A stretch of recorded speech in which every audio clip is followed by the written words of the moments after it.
Welcome to a little first impressions of a game called Potion Party.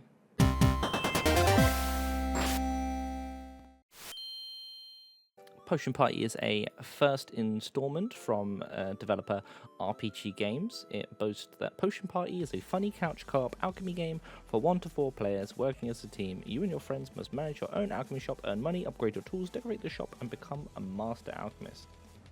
This game has a managing system that really consists of one thing: running around and spamming E on everything that lives. It's very reminiscent of games such that came out recently, such as Lemon Cake or the well-adored Overcooked series. It does actually have a solo player section, which you can see that I am currently doing. I am messing around with the solo story as we speak. You'll be seeing me in the background the entire time, just messing around. In this game, you have multiple things that you can be doing at any one time. You need to make sure that you're synthesizing and growing the forms of fruits that you get. You need to make sure that no matter what you're doing, stuff is prepared, ready for the next customer. You have to then also make sure that you're using all your earnings that you get to upgrade the shop to make it much easier on yourself in the later stages. There are several features that are boasted on this game. One, there is a full story mode alone, or you can have the 4 players that you can then use and play with on remote play, couch co-op, and all other sorts of things. You can unlock the versus mode, so you can play against your friends. You can compete in 2 teams and brew potions as fast as you can. There is an endless mode that you can test your skills in, where you basically keep the shop open for as long as you can until everything dies. There is over 20 items that you can use to grow your shop, forms of decorative items and passive boosts, as well as equipment that will give you new and useful abilities. There are multiple characters that you can use as well. I believe there's about 11 or 12 or so. Each one of these characters boasting their own unique abilities. The first one that you start with has no talents whatsoever, poor him, and then it instantly starts you for the next character that gives you more gold per potion, and it just gets better from there. The game also likes to suggest that there are no microtransactions. Everything's unlocked by playing the game, which is always a big bonus because nowadays we already see everything that's terrible when it comes down to that. So what can I really say about this game? It reminds me very much of Lemon Cake, which I had played recently, as well as Overcooked, like I said already. Very reminiscent of those games, very hectic, very silly. There are enemies and stuff that you can actually avoid and try to dodge in the game, which basically do the same things. They just kind of hinder you, they don't do too much, and technically you could just ignore them if you are lucky with their positioning. I really enjoyed my time having the simple controls that consisted of like the WASD keys and using E to interact, or even just the arrow keys and spacebar.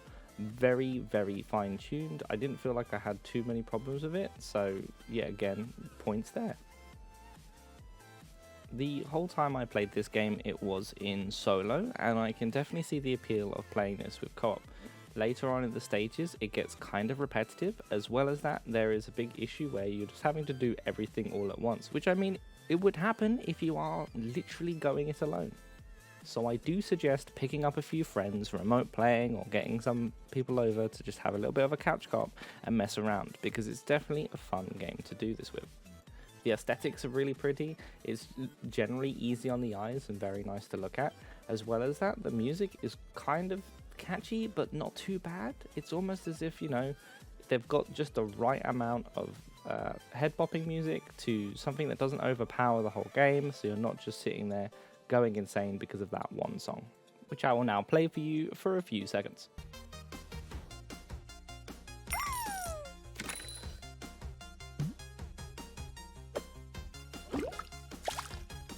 So let's just summarize whilst we watch the last bit of the game. You can see that there is multiple different things that you can do. You can use burners, you can use little alchemy machines, you can spend most of your time just running around like an idiot throwing water on absolutely everything. It's honestly a very fun and simple game that should give you, I think it suggests about 10 to 20 hours of gameplay. So for the price that I have no idea what it is yet because it's not out, it should be coming out today, or the 8th of April that is. It should be a fun blast. I really do recommend this game if you do have friends that you can play with. I mean, I played the solo the entire time, but I can tell how much fun it would be just playing it with actual mates. That's really all there is to it. I really think that mostly it will shine in co-op with the PvP elements where you can go and versus each other or go against each other in a team. Unlocking everything will be definitely a bit of a chore, I feel, at the end of the day, because it might just be a little bit too repetitive. But I think when you have friends and you can mess around, block each other off and just do silly things, it's going to make everything a lot more easier and fun to deal with. So, Potion Party, good, bad? The goods I would suggest is just how easy it is to play. It's definitely a lot of fun. The aesthetics are pretty. The music is nice. The bad I would suggest is it gets a little bit repetitive in the later stages, but I think that basically came down to the fact that I didn't play it co-op. The really good points from that stand that it is a really fun party game, honestly. I think that's the easiest way to say it. It's a fun, quirky little party game that reminds me heavily of the other silly stuff with Overcooked. So honestly, grab your friends, mess around, and have fun. But there it is, that's Potion Party. If you did enjoy this video, you do think about getting it, please let me know in the comments below. If you want to see more of these types of videos, I have more in the future. However, they might not just be so formal as this, we might just be me messing around in the game, who knows. But until next time, guys, thank you so much for watching. I really appreciate all your time, love and support, and I will see you next time. Goodbye!